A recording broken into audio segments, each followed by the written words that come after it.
In this video, I'm going to show you one of the most amazing backyard food forests I've seen and created in only 12 months. Chantal has created a beautiful, abundant garden. She completed my incredible edible garden course, joined a local permaculture club, and brought all of this information together to create this absolutely beautiful space. I spent a morning in her garden exploring how she did it. It really is something special, and I'm so looking forward to sharing this with you. If you'd like to get more videos like this, remember to subscribe to my channel and click the notification bell.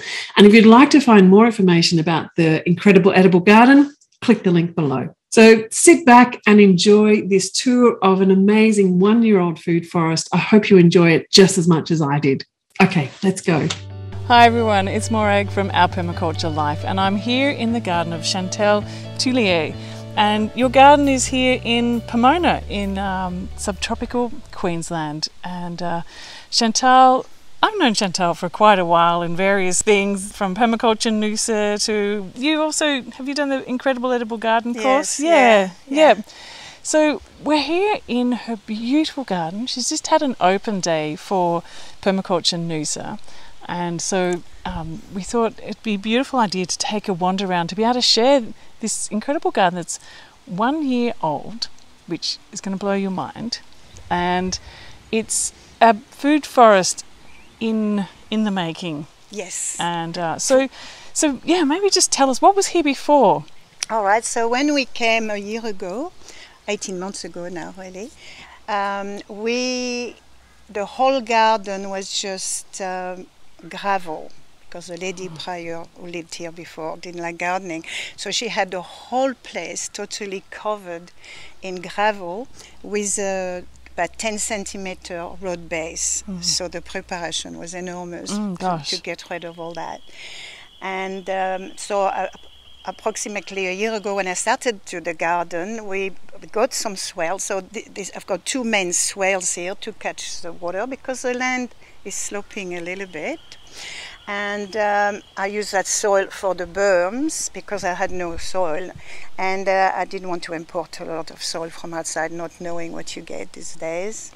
So I started to build up with a little bit of what I had. I bought a little bit of cow manure from a lady, a farmer around here.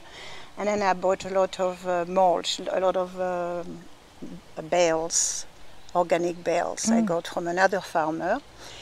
And I started like that, very small, very simple, because I'm a late bloomer now, and I wanted to, this is a bit of an experiment for me, to do a mini food forest. By mini I mean, well, it's small in size. It's maybe, 600 square meter garden. Yeah. And I want to also grow the fruit trees not any higher than where I can reach. Fantastic. And for example, you can see that the avocado there is, I already cut it when I got it first to knee high, and then it grew all that much. And then I keep learning and teaching myself, going on YouTube and check out what people are doing with this type of making trees to grow small. You know? And now people can learn from you as we take a wander around your garden. Yeah, hopefully. So let's go for a walk around. And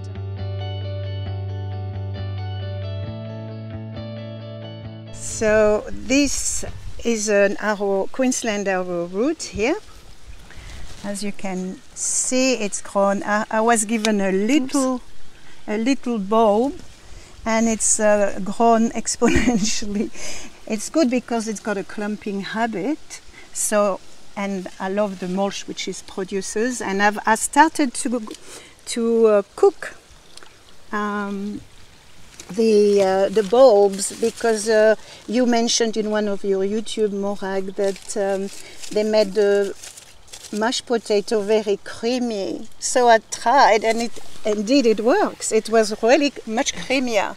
It's really nice, isn't it? It was really good. I love it. Yeah. And, you know, like you're saying, it's a fantastic mulch. This you can just keep chopping and dropping continuously. Which I'm going to do shortly. And particularly for a new garden like yours, it's something that gives you that fast impact of organic matter, shade, microclimate, all that. So that's a really great one to get started. I planted those also when I came on the property. There were some bananas, so I took some little paps I don't know what we call them. Yeah. And I planted those. And again, I didn't have much soil. So I made with a bale, I made 4 bales and I put some soil in the middle and put a little pap. And it just grew. I don't know. Yeah. And down underneath here, you've got lots of organic matter. So you were saying that you're collecting lots of lawn clippings and all my neighbors, I have made friends with my neighbors here, and they all give me their lawn clippings. So every time they mow the lawn, I get 1 or 2 bins, and I keep putting it there in spots where I'm preparing for the future. Fantastic. I'm not sure yet what I'm going to plant there. Those trees were here, and I made sure I cut all the low branches to give me space to plant things. So in the meantime, I just keep mulching, and now soon I'm going to start pruning the garden for winter, and everything is going to come here all along the both sides of the garden, and to make sure that I get plenty more and more and more mulch. You know? So if we just turn around this way too, we can see that you've got just mulch pathways. So everywhere you've covered. There's no grass left here at all, is there? I decided to keep it simple. Being a late bloomer gardener, and I didn't want to have too much machinery to take care of. So I decided to do what I saw quite a few people doing in permaculture with their food forest. You mimic the forest floor. Yeah. So I got a lot of mulch from local arborists or the landscape place who sell them as well. And I just kept mulching. At the onset, I must have put on the berms probably 30 centimeters. Because I had so many couch, so many nut grasses as well. And I think that's amazing that you said you've actually been able, just by heavy mulching, been able to control those grasses, which, and you know, maybe they don't like the mulch, the pH. That you've changed the structure of the soil, and I think that's don't grow anymore. And also, what you're doing is creating the conditions for the mycelium to thrive. And so this garden is one whole big community. It's not like a plant here and a plant there. The whole thing is one big community. So fantastic. Let's keep taking a walk around and let's find what you've got. We've got to stop again here. So let me turn my camera around. The basil, So you've got a massive... the bees love it. I grow it mostly because I love pesto and I make a lot of pesto. But the bees also absolutely love the flowers. And they're always covered, so I use it for the beneficial insect as well. And behind us here? That's a galangal. Yep, and behind that again, what have you got up the top there? Is that the moringa. Another moringa there. And a sweet potato coming through. And below, what's going on down below? Now over here we've got plenty comfrey, which I grew from one pot, one root, and I cut in many little pieces, like you suggested, and I just planted it and it all grew. I was quite impressed. Actually. Yeah, so you've got so much organic matter, and this is preparing the soil for you. And then the sweet potato, as we'll come around the corner. Some ginger here. Got some ginger. I planted a bit of ginger there. And the man shed down the back here. Yes, that's Eric's little container turned into a little That's a beautiful, beautiful. It's quite cute, isn't it? Yeah, it's lovely. Yeah. And so if we just turn around a bit more, you can start to see the complexity that you've been able to create in such a short period of time. So you have structure already, you've got multiple layers, you've got the ground covered. So, you know, down underneath here, maybe describe some of the plants that you've got growing in here. Okay, so this is the Okinawa spinach. It's the one who's got a bit of purple underneath. Yeah, so that's one, as you know, it's basil. This one, after that, I've got, this is actually supposedly an Australian elderberry. Oh, okay. And so I don't know, I planted it there. And I got a pomegranate over there. Yep. Yeah. And that's, so the sweet potato, originally I wanted to use it when the garden was very bare as a green cover. And it certainly did very well, as you can see. It's done amazingly. Look at that. It's a carpet. It's a living mulch, and it's protecting the soil, creating life.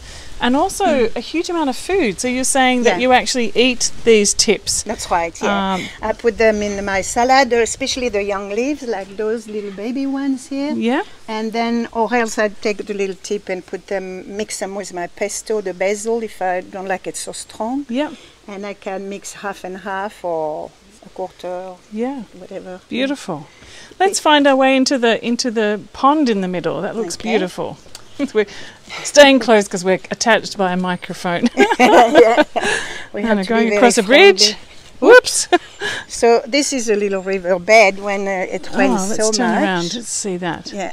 So when it rains a lot, we created this little bit. When the pond overflows, it goes down. As you can see, the land is sloping a little bit. So we've created the whole thing, so the gravity will take it away from the land. But the good thing is that first we catch a lot of it with the swales. Yeah. So I've got, my swales are about 50 centimeter deep. Fantastic. Yeah. So I've been trying to do all the, remembering all the permaculture. Yeah, because like you said, you did your permaculture course about 35 years ago, and then we're doing other things. That's and then have come back to it. Yeah. So this is my last attempt before I go to heaven. And what a beautiful garden. Look, you can just kind of see. I wanted to be part of the solution, by doing something positive for the planet. Yeah. And also, what you're doing too through here, you were saying before, is when you just had an open day, so you're sharing this as a demonstration.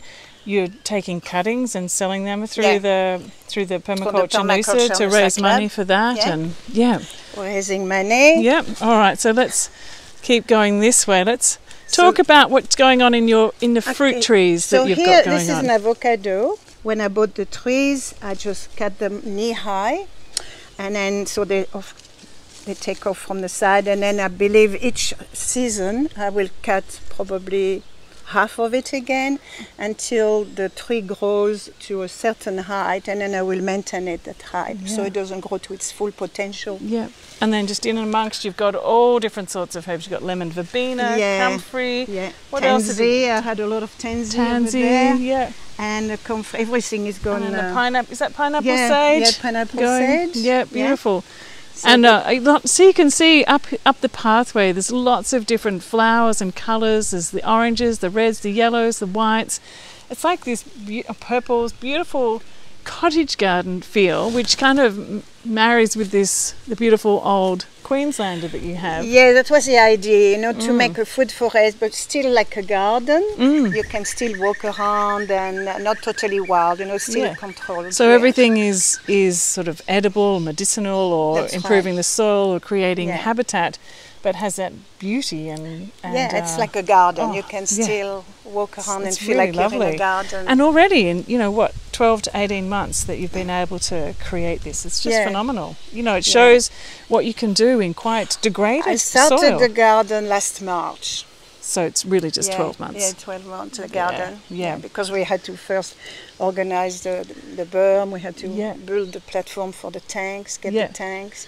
Yeah, so for the garden, for watering the garden, mostly it's the swales and the berms, and then you have the water tanks. Yeah, I've got the water tank in an emergency, in case we wouldn't have absolutely no rain, which can be, it's possible, anything is possible these days. Right. You need to build on that resilience. So I wanted a little bit of a backup. Yeah. So it's only purely for the garden. Yeah. Because I'm on town water here. And how do you find that the swales have you managed well with the swales? Oh yes, amazing, yeah. And each time it rained a lot, we just were out here checking where the water was going and directing it to the swales. And that's how we came to create this little river bed there. Yeah, because eventually it came through the pond and into there. And I think also something that you're demonstrating here too is that you're designing and choosing species which fit with this particular climate and are hardy in and of themselves. And I think during the seasons too, you'll see some things come up and really be strong, and then other seasons, other things will. But there's this sort of balance, this wild balance within the structure. My last garden when I lived in Sydney was purely European vegetables, and but now I decided to make them to be more sustainable. to have perennial vegetables, so that they're also very well adapted to our conditions here, which is subtropical So Australia. what are the most things that you eat out of your garden? Well, I've been eating a lot of my Brazilian spinach. Yeah, beautiful. I started to eat my arrowroot. Yep. I don't have any chocos yet on my vine, but I've been given a lot, and I've found dozens of ways to make choco very beautiful and palatable, delicious. Can you just say one or two things that you do with choco, because it's something that's so easy to grow in these sort of parts, but people kind of often turn their noses up at them, don't they? They do. Well, what I did, a beautiful spanakopita. So I made a base of sweet potatoes and chocos, which I pre-cooked in the oven. I baked it, and then on top of it, I put all my Brazilian spinach with my onions and feta cheese, and that was beautiful. And the people who came loved it, you know. If you say, oh, I'm cooking choco, they go, ah. But they were delicious. And I made also an apple pie. And I put some apple and chocos, and same thing, you know, you don't realize, but you don't know you're eating within it. It takes the taste of everything you put in. And like you're saying earlier, I think too, curries, stir fries, whatever, it just fits with everything. Yeah. And I did a curry as well, yes, and I did an apple pie and a mashed potato. Oh, nice. Yeah. So I did, I do 2 potato, 1 choco, same thing. Yep. Lovely. Yeah, it's beautiful. It's so versatile. I'm so excited. I know, and there's so many things you've got here. So I'm just going to come up this way a bit. So on this side is the border between your place and the neighbours. And the neighbours, so I'm just going to stand next to you so we can see each other there. So I planted quite a lot of pigeon peas, which I want to use also as a chop and drop. Yep. It's feeding the king parrots here. Yep. They love it. I didn't get a single. No. But you have multiple uses. Yes, yeah. And it's so beautiful. They like it. They're so pretty. Oh, they are the most amazing birds, aren't they? The king they're parrots. gorgeous. Yeah. Yeah. So, and I've planted also a Crotalaria, same thing. Yeah, Crotalaria there. So just so we can get a bit closer, this one here is the pigeon pea. Yeah, this one here is the Crotalaria. So these are really great legume plants. Right. They grow fast. They're good things to get started. And below here is the Mexicon Tarragon, beautiful flowers. And if you scrunch, I'm trying to grab some and hold it, so scrunch up the leaves. Oh, it's like a beautiful aniseed. Yeah. I really like it in a tea type of thing. And another pioneer tree you've got in the middle over there. Yeah, that's the Panama the berry. Panama berry, which is you're saying is just growing so fast. That how many times have you chopped that already? I chopped it about 5 times. 5 times in a year already, and it's still growing. So it's still growing. You know, maybe it's something that you might need to get rid of eventually. But as a pioneer Panama. It's absolutely fantastic to get things going. You know, it's like anything. You put things somewhere and you don't really know how quickly. I mean, I never knew it would grow so quickly. No, they're amazing, aren't they? That's a tree grew the quickest. I think this is the thing too. Often when we want to design and plant food forests, we need to think about not just one point in time. Like it's a process, it's a flow. You've got to enter into the flow and think, okay, what would I like it to become? But in that process of becoming, what are the things which can help us to move in that direction? So all of these things, like leaving in some of the originals that can be chopped and dropped, the pigeon peas, and then some really fast-growing things to get things happening, and lots of beautiful perennial herbs and vegetables to get the flowers system. for the beneficial insects. Yeah. So it activates the ecosystem. That's right. Yeah. I don't use any poison, organic or not. No, it's just a do-nothing pest management strategy. Yeah. So what I do, if anything looks a bit sickly, I just feed it. You tend to it. You tend to it. I make it, I think I just look after it better, and I figure it will pick up again. Yeah. And I think that's kind of one of the most useful strategies, isn't it? Particularly when you're creating the soil environment and the moisture environment, the mycelial environment, and all the companions. Like behind you now, we've got the cosmos and there's marigolds over there. I think what my garden shows that the soil, I really concentrated on the soil at the onset, and the soil is a key. It's a foundation of everything, isn't it? Absolutely. Let's just take a wander through the middle here because it's just such a lovely space. I think we can squeeze through here. It's just beautiful just pathway. It keeps look, some bees everywhere.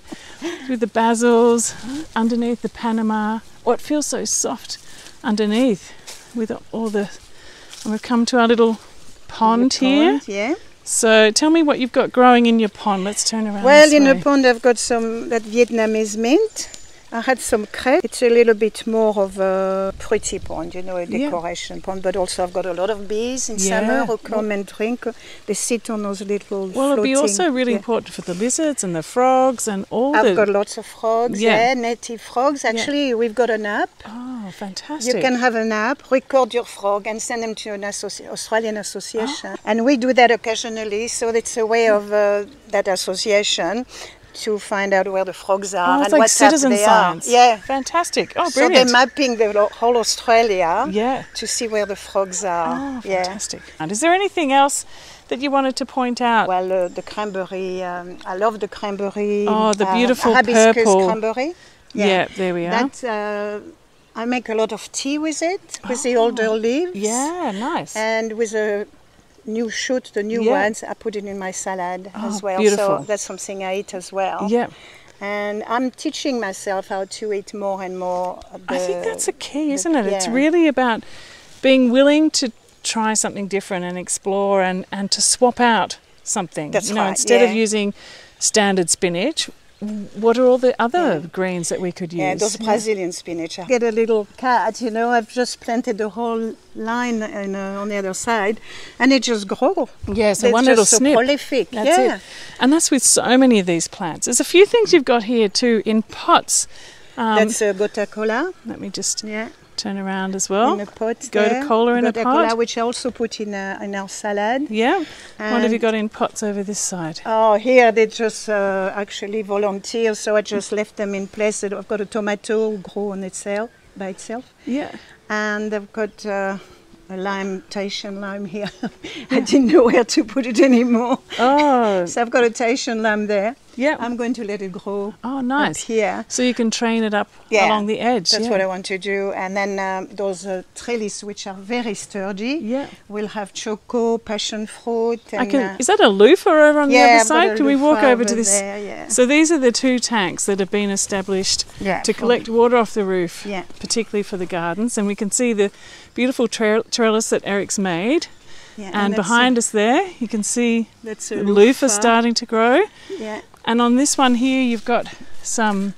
that's called the Ceylon. Basil or Ceylon spinach, which grows rapidly. Yeah. You're saying you don't really like eating it that much. And no, I think because I find it a bit too slimy for my taste. So maybe it will become mulch and I will put something else there. But again, you know, the thing too is because it grows fast, it's a good thing to kind of get started. And that's what I did, And then slower things can sort of start coming behind it. I have been chopping it a lot, you know, trying to espalier it a bit. Oh, yeah, and it's kind of pretty, the colours of it. It is very pretty, actually. Yeah. This is also a Arabica spinach. Yeah, which is huge. Look at that. They grow up to 2 to 3 meters. Yeah.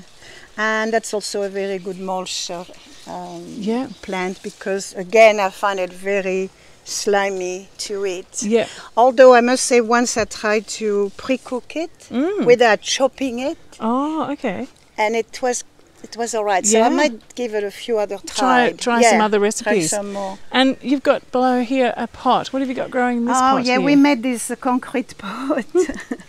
And in here I've got that prostrate, what do you call it? Rosemary. Yeah. And this is a dandelion. Dandelions, Croquette. And I've got a mizuna there. Yeah. I use all these in my salad. And then this beautiful one behind here I have growing in my garden. Do you use this much? A little bit, the leaves. I put some in my salad as well, but I haven't yet cooked it. So I've got so many. Yeah, it's just the thing, isn't it? Once you get them going, there's just so much greens. Yeah, the abundance of nature is amazing, and isn't it? There's always something to eat. There's always, and it's once you get to this point, it feels like... And that's a Suriname spinach there. Oh, yeah, the Suriname. Down under Suriname here, spinach, yeah. No, we can see that one here. And that's also a little bit slimy. Yeah. But they said that, you know, what we call slimy is actually good for your stomach. Well, it is, isn't it? So I might do, put my Brazilian spinach and a bit of Suriname and maybe a bit of Arabica. That's what I've worked out to do too. It's rather than thinking, okay, well, I've just got to have a plate of this or a plate of that. Right, yeah. It's a leaf of this, a leaf of that, and all together it makes up something really beautiful. That's right, yeah. And then I've got a few fruit trees there again, you know, around up the side of that. Yeah. It's a little. So there's a new avenue of fruit trees going up here with some lemongrass underneath it, and that creates a really lovely kind of edge as well. Lots of organic matter to trim back. Got some pawpaws coming on here. Pawpaws, yeah. And then Chantal was saying all the way along the edge here she's taken snips of the Brazilian spinach, which will fill up that space and create this beautiful green edge along there. And I can see some strawberries. Some tucked in underneath here somewhere. Yeah. They've been overtaken by the pumpkin and more Queensland arrowroot. Yeah.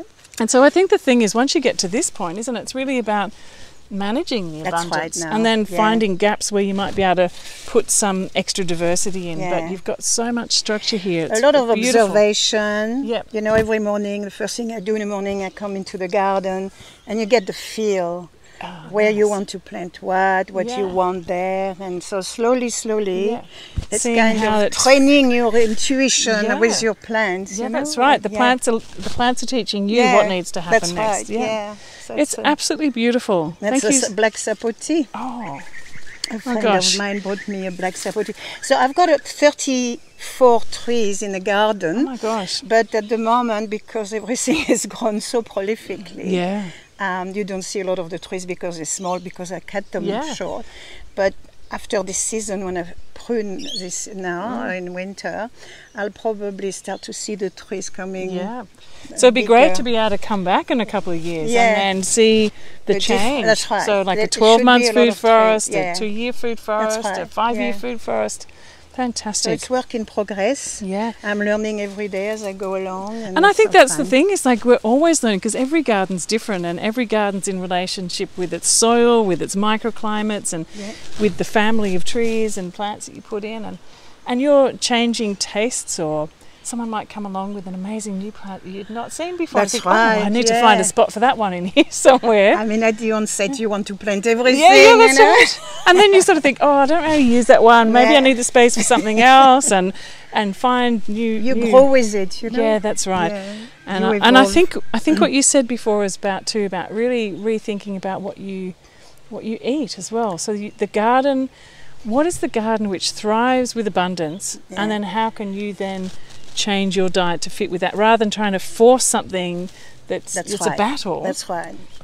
If someone who's just getting started, what would be, say, 3 key tips you'd like to suggest to them for getting their food forest started? Well, first and foremost is the soil. You know, you just cannot have a garden without a proper preparation of the soil. Then you mulch heavily. That's what I did anyway. And by mulching heavily, you start to feed that soil. You continue to feed it. Try with small steps with a plan to grow the best in your area, in your climate. And start there and get the abundance with that. If you create a microclimate, you can maybe introduce something later, but definitely. And then you just keep observing, looking, feeling, getting the feel of your garden and your climate. Of course, it changes all the time. I think when you're talking about soil too, something that you worked really hard on was thinking about how to rehydrate the soil. So your swales and your berms and all of that. So that's a big part of it.